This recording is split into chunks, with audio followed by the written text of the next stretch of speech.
Cheers.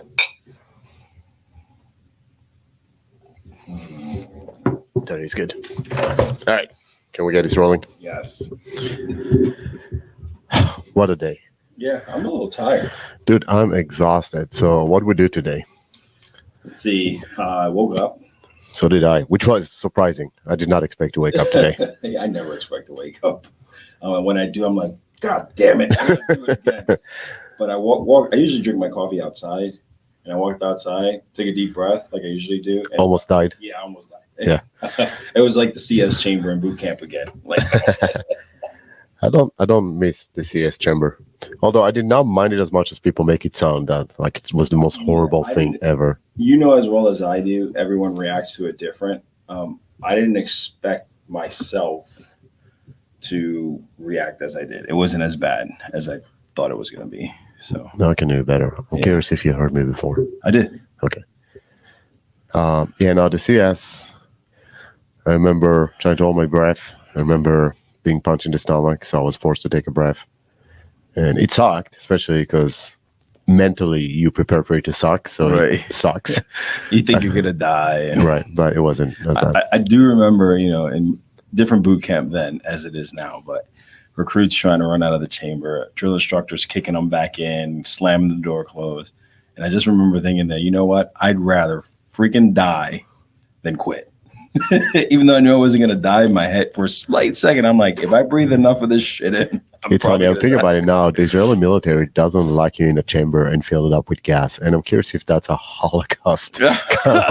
Maybe this would not resonate well. Oh, no. We go into a little room. There's an ammo can in the middle, and they drop the CS in. I mean, you can't see, like... No, you can't. We're in a room, but it's kind of like you got to go in, you make a turn, you make another turn. So it's kind of like there's no actual door, but it's confined in there. You get locked in. No. You get locked in because you don't want to run out because the sergeants are going to beat the living shit out of you. Yeah, it's like, what do I want? To be beaten to death or asphyxiate? I was like, I'll just asphyxiation. Yeah, just asphyxiate. You like asphyxiation anyways. Mm-hmm. Yeah, why not? No, I woke up this morning and I had a crunch time because it was about an hour drive for me. Yeah. So I got up. I did not have coffee. I did have my pre-workout, jumped to the treadmill, did intervals. I didn't do my ice bath, which I've been loving because I emptied it to wash it and it was empty. I don't know. I know what we're talking about today, but you've got to, I don't get it. I saw our compatriot, Greg Mills. You got him to swallow the pill. Apparently he already had it in his mind, but he saw me doing it and it's like, okay. I don't get it. I don't get it. So there's a lot of research about the benefits of it. You probably should try it because of all your ailments, but my genitalia is small enough. I don't need dude, I'm a Jewish boost. and I still do it. It doesn't matter. It's not for that. It increases circulation. It helps with injuries. Tyler said she's been sleeping better since she's been doing it. I had all these little aches and pains, like, my bicep, my groin, whatever. That does not. That's just trying to understand how the shock of the cold physiologically helps, because it's going to constrict vessels. Right. It's not the shock. It's the longer term effect. So you're in there for about 10 minutes. And while you're there, there's a lot of science behind it, but it activates different mechanisms in your body that aid in a variety of physiological and psychological, ways. So, try Damn it, I'm sold. Yeah, I can't explain. It's psychological and nothing seems to be helping me. I'll stick my head in an ice bath. Right. So I saw Tyler post because the ice bath we've been using is still empty, and plus it's outside, and as you said, the air quality sucks. Yeah, I saw. Yeah, she filled up the she tub. filled up the tub in the bathroom. Well, I guess it works. So, and I know there's others. I know we're not talking about ice baths, but I'm too cheap to continuously buy bags of ice. So they do have some that chill the water for you, right? Yeah, but those are significantly more expensive. I just have ice trays. I just fill them up and I throw the ice in there. How many freaking ice trays you got? So the one I bought came with like 2 large ice trays, plus I have a couple of others. My fridge also has an ice maker in it, so I have enough to chill it to where I need it to be. Yeah, I'd have to figure that out. Yeah, I dropped it to about 58 degrees. I'm not in the 40s like some people do yet. I'm working my way down. We'll see. I'm not decided yet. Anyway, this is your morning. So. No, and that's it. And I had a protein shake and showered and went to see you. So, and that actually you does not go to see me. I went strictly to see you. Yes, that's the whole reason I got up this morning. It wasn't necessarily to teach the future of law enforcement with you. It was just a CBK. I would hope that's correct. I mean, it was where we first met, which is pretty funny. Right. So for our listeners, we again had the honor, honestly, and the privilege to once again be invited to teach a class for the Maryland State Police Trooper Academy, which back in 2008 to 2011, while I worked at the Maryland Police Training Commission, I shared an office suite with the Maryland State Police instructors and got to work with them often. But since I left the commission, one of my continuous, I guess, relationships and continuous contacts with that was being invited by Maryland State Police, pretty much every academy class, to teach a specific block. We're going to teach our wheelhouse, which is weapon defenses, retention, handguns, and edge weapon. And we did again today. And 15 years ago, more than 15 years ago. More than 15 years ago. No, it had to be about 15 years about ago. 15, yeah. That's where I met you. You came for an instructor level training, and I was teaching it. And I punched you in the face. You punched me in the face, and it was awesome. As it's written now in the folklore song. Right. So it was fun to be there with you. I think it's the first time we've done that together. Yeah, the recruits, we always mesh together well, but specifically in this audience, and I brought it up, it's nice as an instructor because we teach a variety of people, right? From law enforcement and military to novice to even experienced operators, right? Because you never stop learning. But you, as any good instructor should do, you have to be able to gauge your audience and change how you teach to the crowd, And I was telling you that, man, I haven't done this in a while. It feels good to be able to switch back to the beginner. And it's unfortunate. It made me think, right? Because I was medically retired. And one of the stipulations on that is I'm not allowed to do anything with the county, Anne Arundel County specifically, which is a waste because I have. It's such a resource. Yeah, I can still teach. I can, even though, yes, I am physically injured, I am still viable and can still pass on knowledge. Yep. And here I am passing on knowledge to the future of law enforcement in areas around the county that I worked in. And I can't do it for my own people unless they come and voluntarily do it on their own. And I think it's asinine. Right. But they're lost. Politics and policies. Yeah. And you know what? You were talking about air quality. We walked into the commission to apparently there are 2 recruits that needed to be sprayed or exposed to chemical munition, to OC pepper spray, right? And they were about to do it today, but because of their quality, they did not want to do them have it outside. And the concern wasn't necessarily the air quality. It was somebody complaining about the air quality. Correct. And that brings us to today's topic which is policing, but especially training for policing in 2023. How have things changed in the past 15 years, or even in just the past 5 years? I mean, we see it on different levels, anything from recruits like today to when we work with SWAT teams. Oh, yeah. I think I'm not going to say society because that's generalizing, but the majority that has sounded off is getting what they want, and we're seeing the repercussions of it.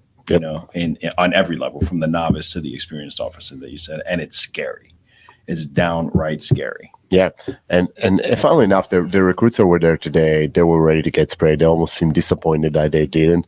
But the fact that as an instructor, you have to think about it, because the joke we made is like, yeah, right, because we're now actually on the job, and they're troopers, right? So they're on the side of, a highway doing a vehicle stop, and they have to spray someone. They're not going to check first what the air quality is before they do it or not. They have to do it, and it reminded me why I left teaching at the commission. And I now specifically remember in 2011, there was an incident at Virginia Beach where a recruit died as a result of being hit by an instructor. Now, mind you, I never hate instructors. I did hate instructors. I never hate recruits. But what happened, it was in the STEM Academy class, a few things. This was one of the catalysts. The word came down from the leadership level saying that no more contact. Like, how am I going to teach defensive tactics to future officers with no contact? And it was asinine. It made no sense to me. And as an instructor, what people had to realize, there are 2 types of liability, right? We talked about in the past, I think. But one is, the liability for an injury. Somebody getting injured during a class, the event in Virginia Beach obviously being an extreme event, but people get boo-boos and whatnot, and I can control that and actually prefer it's happening on the mat where I can aid them if needs be, right? Versus the second liability, which is called liability due to failure to train. Right. Right. And there is case law about it. But if I could give a recruit a tool, and I chose not to because I was worried they're going to get injured or whatnot, and then they get on the street and they get their asses handed to them, and I could have prevented that, that is still my responsibility. Right. And I cannot control that one, and I cannot help them at that point anymore. So in my mind as an instructor, I chose to not keep teaching because I felt uncomfortable in providing recruits with wrong tool, insufficient tools, just because somebody that's sitting in an office for the past 30 years and has no longer any relationship to what's going on the street say that there shouldn't be any contact. That made no sense to me. Oh yeah, and I experienced similar. I love being an instructor. I always said my only fear of being an instructor is always hoping I got it right. But then when you're striving to get it right, but policies are telling you can't do it this way, that's when you're like, well, then why am I even doing this? My biggest thing, I used to have officers come up to me, and I never understood it before, but then it really started to hit me when I became an instructor. Like, what are you bringing us? What are you putting out there? Because we're the ones who have to suffer and deal with it, and society, not you. Right. So what exactly are you putting out? And then I'm thinking, man, those are my brothers and sisters that have already graduated, are out on the street. They're the ones who have to pick up the slack if I'm letting things fall through the cracks. And so I really took that to heart. And then, of course, politics come into play here and then. I'm like, I think it's time for me to go because I had that similar mentality. I need to make it practical. I need to make sure that I always told my recruits, and they hated it when I said it, and other instructors hated it. I don't care if you graduate the academy. Anybody can graduate the academy. As well as I. All you got to do is pass the test, check the box, and you're going to make it through. My goal is that you make it to retirement, and that coveted retirement badge, right? Because not everybody gets it for whatever reason, whether it's something disciplinary or you just, you made the ultimate sacrifice, with thousands of officers have done. Right. Or you just quit halfway because you realize that this is not for me or I can't handle it. And I have so much respect, and I know quite a few officers who said, I can't do this. I can't do this for 20 more years, 25 more years. And you know what? Good on them for recognizing that and not trying to stay. Because if they were trying to push through at a career that, that requires such a high level of attention to detail, right? Physical fitness, acuity. If their heart is not into it, they're going to end up getting themselves somebody else hurt. Oh, absolutely. And as you know, it's a dynamic job. It changes, and change is going to happen. It's inevitable, and you have to be willing to change with it or recognize that you can't, and I know I've been through so much change in law enforcement that when it came to the time for me to go, I was okay with it because I think I'm done changing. Yeah, you lived through a few major evolutions. Yes, I was definitely done changing. I became a dinosaur. That's when I started recognizing I'm the past. These guys are the future. It's just different. I'm not saying better or wrong or worse. It is different. And I remember you coming and us having talks in the past about, I don't know why they're doing this. I can't do this. And then you stuck through it for a few more years, and then something else came, and you're like, I don't know if I can do this. And then you stuck through it, and because we can change. And, when we need to, we will. But the bottom line is, there comes a time where enough is enough. And in your case, it was a good, and I said that in quotation mark, right? A good balance or combination of policies have changed enough for you to recognize that your body was telling you, enough's enough. So it was a good time for you to step away. Yeah, and I was a big fan of progression. I've always been an advocate of progression. You have to change. That's because you're a minority. If you say so. I mean, maybe, but it's funny because people ask me. We had this big discussion one time when we were talking about racial equality and inequality. We had this whole sensitivity training thing, and I told them my first impressions of police officer were negative growing up. all negative, but that's what pushed me to become a police officer. Not because I hated them, because I wanted to change the perception of them. Right. You know, and everyone's going to have different experiences of where they grew up. And I'm not saying all cops are bad, because when a certain politician came into office in New York City and really cleaned up the streets and diversified the agency, I mean, it was phenomenal. And then I had cops that were actually mentors on the street, and I mean, would pick me up and give me rides to my cadet program. You know, it's funny because these detectives would see me in my Marine Corps cadet uniform. They drive me there. They come and pick me up, and here comes this undercover detective car pulling up in front of my house. And, you know, in the neighborhood I grew up in, everyone's outside and looking, and they know they're the cops. You know, the DTs are coming. And then I'd step out the back car, and they're like, "What the?" And I'm like, "Hey, see you guys." Yeah, Steve's a snitch. Right. There was a big shift where I gained a whole new appreciation, Right. and then that really pushed me into law enforcement. Like, I want to be one of those guys and Yep. not be one of the other guys. Right, which is great on you, but unfortunately, and I shared this story today with the recruits who were training. You know, the whole idea of police officers joining the force because they just want a steady job, and Right. that's not. It's not The good reason to go into policing. Right, policing is more than a job. I can flip burgers and make the Oh, same yeah, amount of money, if absolutely. not more. You know, it should be a calling, and it should be done for the right reasons. Oh yeah, absolutely. And you know, I hope when I see the recruits we did today, and I'm thinking back in my mind, who would want to be a cop today? And I see them, and you know, a lot of them were studs. They seem to be in it. And you know, there's the flake ones. There always are, but for the most part, they seem like good people, and I hope that they are the future of policing in a good sense. Oh yeah, Right? and when you think about it, when I flip the script, right? Because you can't compare. It's apples to oranges from when we went in and when we did what we did, and they're doing it there now. And like I told, you know, like my cousin, you know what? This is the law enforcement, you know, so you can accept it and go on with it. And that being said, even with all the animosity, all the social unrest, all the challenges, these young men and women that are still saying, "I'm going to do it anyway." Right. Like I have a respect for that, Yep. you know, because I'd be like, "Screw this! I'm going to go in the private sector. I'm going to do this. Or Yeah. I'm going to do that." You know, I shared another story today with this recruit. My phone is going, and I hope that did not stop the. I don't know. Hold on. Technical difficulties. We'll be back after these messages. It's from Washington, D.C., though. Let me put this on Do Not Disturb, because I usually do that, and I forgot. Maybe it's the president. Go over there and click on the Google Chrome on the right. You can't touch it. It's not a touch screen. You actually have to walk the mouse there. Go down, down, down, down. Yep, that one. Oh, Hey. like we're still recording. We're still recording.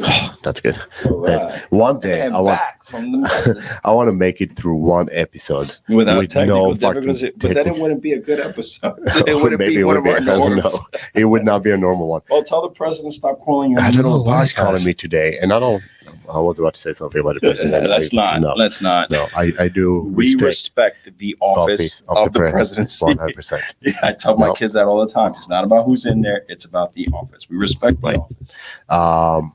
No, but I shared it with the recruits today. There was actually, I don't know that I shared it with the recruits. I know I shared it with you in the past. One of the other things that happened in my last academy class, there was one specific recruit who didn't like me, and that's fine. What a surprise. I'm a DT instructor. I'm not there for you to yeah, like me. you're not I'm there to to make teach you. friends. And he was a pussy, and I called him out on I that. remember this. Yep, called him a pussy. Turns out his father is a chief in some small agency in Maryland or something. I don't know. So he complained, and the father got involved, and the director of the commission got involved. When that happens. Yep, there was a whole investigation, and the director asked me, "Did you call him a pussy?" I'm like, "Yep, because he is." And he goes, "Well, you can't call him a pussy." I'm like, "It's gonna be called a lot worse on the street. What do you Oh, mean I yeah. can't call him a pussy?" And he goes, after a whole thing, he's like, "We prefer you use the anatomical correct term, so I can call him vagina, but not a pussy." But the bigger part of the story, that same recruit, there's a video of it somewhere. So you know the padded room at the training commission. Mhm. It's like fake furniture and whatever. And we're doing scenarios, and I'm a role player as an instructor, and it was that recruit's turn to go next. So I purposely said, I'm going to say this one out. I don't want to be a trigger. I don't want to be anything. Right. So I sat on this couch on the side, And he goes in with his partner, and he automatically gets tunnel vision on me. It's like a bull seeing red, draws his fake gun, points at me, starts on command. And I'm like, I'm not part of the scenario. I'm out of play right now. I'm not wearing my vest or whatever. Just you go help your partner. She's dealing with an event right there. That's your scenario. Go help. And he would not let go. He would stay focused on me. And he started reaching for my feet, like to drag me off the couch because I wouldn't get off of it. And I'm like, stop it. And he wouldn't. I'm like, this is not going to end well for you. And he grabbed my foot and dragged me off the couch. And I got on top of him. And I just started wailing, got to pull me off of him. And that was really the last straw. That was like, this guy's an idiot. Right. This guy's going to be a cop because his father is a chief. Right. And this guy should be in jail. Which happens a lot, unfortunately. So, that whole academy class, there was only one recruit. I signed off on her certificate, and she ended up working for us for a little bit. So, Roman, if you're listening to this. She's solid. She was solid. She still is solid. Yeah. I've had so many similar experiences too. And I'm not going to say names, stuff like that. Politics involved, everyone's going to graduate. No one's going to fail. And I've had recruits that I refuse to sign off on. And I've gone toe to toe with high ranking officials, not caring about myself because I refuse to sign off on someone that I know is going to be a danger to my fellow officers and to the citizens of, the county. Lo and behold, they graduate them anyway. And what happens? They become an issue. Yep, they become an issue. They're a threat to society or a danger to society and the other officers, and they end up getting fired. And I remember walking into this certain commander's office and saying, I told you so, more than once. Didn't care. It's all politics. We had Bradfield here last week, and we were talking about the first SWAT school we taught together. So during that SWAT school, we had a specific agency that sent 6 officers in that should not have been there. They did not pass the PT on the first day. And we're about to eject now. Like, you don't pass the PT. I mean, that's a bar to get into SWAT school. And we got instructed by the Alabama Post, the peace officer training and training standards, right, to push them through. So these people stay there, and that's how we got biscuits and tricycles in a SWAT school. If you don't know what biscuits and tricycle is, go listen to the episode with Dave from last week. But yeah, the whole idea that if we lower the bar and the standard, we're going to fill spots is a self-fulfilling prophecy in the worst kind of ways. It is, unfortunately. Because there's no way that's going to end up well. I think historically, I wasn't here, but I've been told there was a phase where Baltimore City hired, they brought a bunch of cops from Puerto Rico, I think. Yep. And they became part of that whole racketeering thing. The towing scheme. Yeah, so that we had another friend involved in investigating that. But, they waived a lot of requirements because they're just trying to get because people other in. Agencies have done that successfully. Yeah. DC Metro is one of them, and other agencies. Nothing against Puerto Ricans. I love you, but I'm just saying. Hey, listen, I'm not denying it. I'm like, man, they didn't see that coming. But like you said, and from what I understood, a lot of them had IAs open. There was home agencies, and like you said, they lowered the standard. They swept it under the rug. Yeah, let's give them fresh starts, not worry about that. Maybe a new setting. Nope. Bit them right in the butt. And I know now across the country, agencies are lowering standards to the extent that you can have prior gun convictions, you can have prior drug convictions. You can be affiliated with gang. I had a drug dealer in an academy. Yeah, and but agencies are going to waive that because they need bodies, and I don't know what that's going to solve. I'll one the up problem. you. So I was an adjunct professor for a certain college that had a police cadet program or whatever, like a police academy program within the school. While I was teaching, a certain detective from a certain surrounding agency shows up with some other officers, asks me if this specific recruit is here. I'm like, yes. He goes, all right, well, he's under arrest for home invasion and gang. Oh, nice. Nice. And literally, we call him back, say, hey, we just need to talk to you about something. And they were all waiting for him. And so I'm like, I left that program. That's crazy. I remember taking the recruits for a run. So Maryland Police Training Commission is right next to Central Laundry, which is a pre-release facility. Mm-hmm. And so we take them running. We run by it, and I see the recruits making gang signs to other people on the other side of the fence. So I documented it, I mentioned it, and the comment I got back was, it is not illegal to belong to a gang. It's a gang activity that's illegal. But just because you are, let's say, Bloods or Crips or whatever, by association, doesn't make that illegal. No, it does not. And they couldn't eject him. This person ended up not graduating. He got ejected for like integrity or something the week before graduation. Well, at that point, he learned everything. Right. And what society doesn't know, that they do that. They do that intentionally. And in the military yeah. and in law enforcement. I mean, when I was in the Marine Corps so many moons ago, I got into a fight with 2 white supremacists in my barrack room. That's when I got kicked through a window, and I got a pretty gnarly scar on my back. I know. I thought this guy on the back is doing surgeries. No, that's the lower back. I have my upper back. How I look at your lower back? I just look at your crack. So. Yeah, but yeah, it became a racial thing because I was Hispanic, and they eventually got ejected. And of course, when I got kicked through the window, all the Hispaniards in the barracks came running. Mexican, El Salvador, they all came right. It's like prison, man. I swear to God. At least back then it was. But yeah, people don't realize it exists. I mean, these guys had swastika tattoos on them. Yep. And again, it was because it was covered and not shown, it was okay. Right. They couldn't stop them from joining because of that. So no, it's great. So you look at the way training is done today, and I give credit to Minnesota Police that we work with today. I know their instructors are very progressive. They know the old way of doing things. They understand the new way. They're trying to gap the two. So they have a challenging job as an instructor to stay within the line and still provide the best training possible. But unfortunately, that is not something we see in other agencies. No. I was actually fairly impressed today seeing how far in the academy they were and how their demeanors were and their activity were. So it was nice to see that. I know we're talking doom and gloom here, but that there's still hope. There's still agencies that do a phenomenal job. I don't know what my agency does now, but I know they were on a road for positive progression and change, despite the restrictions put on. And the question is, how do you define that, and what does that mean? Because it can go both ways, right? It can, right? But so there are still good instructors and agencies and training going out there.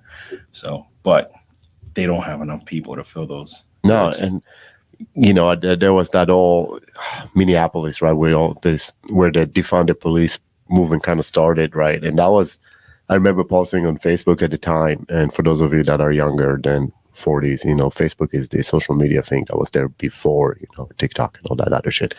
But I had what was it, MySpace? MySpace. Anyways.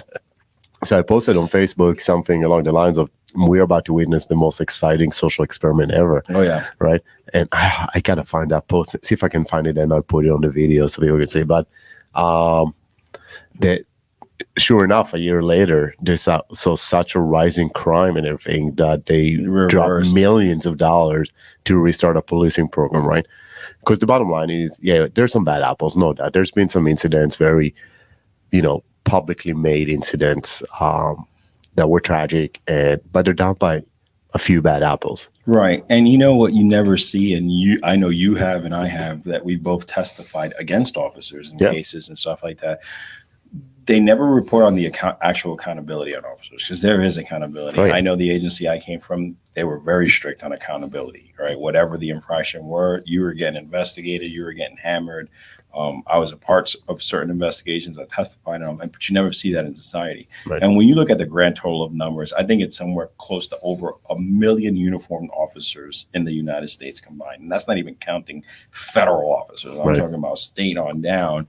And then you compare it to the numbers, not to justify any of the negativity, but when you look at the grand scheme of things, you're talking about 1%, if that. Yeah. And then you look at other professions, right? Even stuff like medicine, right? How many bad doctors you have, how many bad nurses you have, how many bad teachers you have, how many bad, I don't know. Yeah, and the medical profession is the only one where you can make a mistake and kill someone and not necessarily be held accountable for it. And some still do, but the reality is there's a few bad apples. There's always going to be bad apples in any profession, in any You can't take the human factor out of something.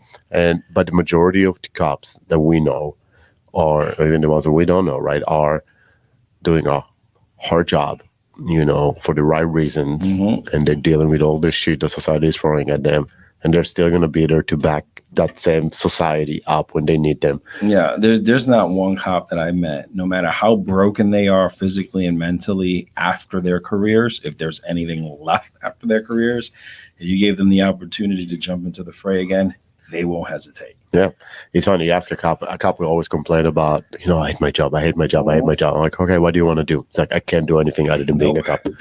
So, and I always say that too. I don't ever want to be a cop again. But if given the opportunity to serve and protect in some way or shape or form, right, I do it. That's because that's how we're built. That's what I know. It's almost like I call it the sacrificial lamb mentality, but not that we want to die, but we're not afraid. And I don't want to say we're not afraid because I'm scared shitless to, not be around for my kids and my family.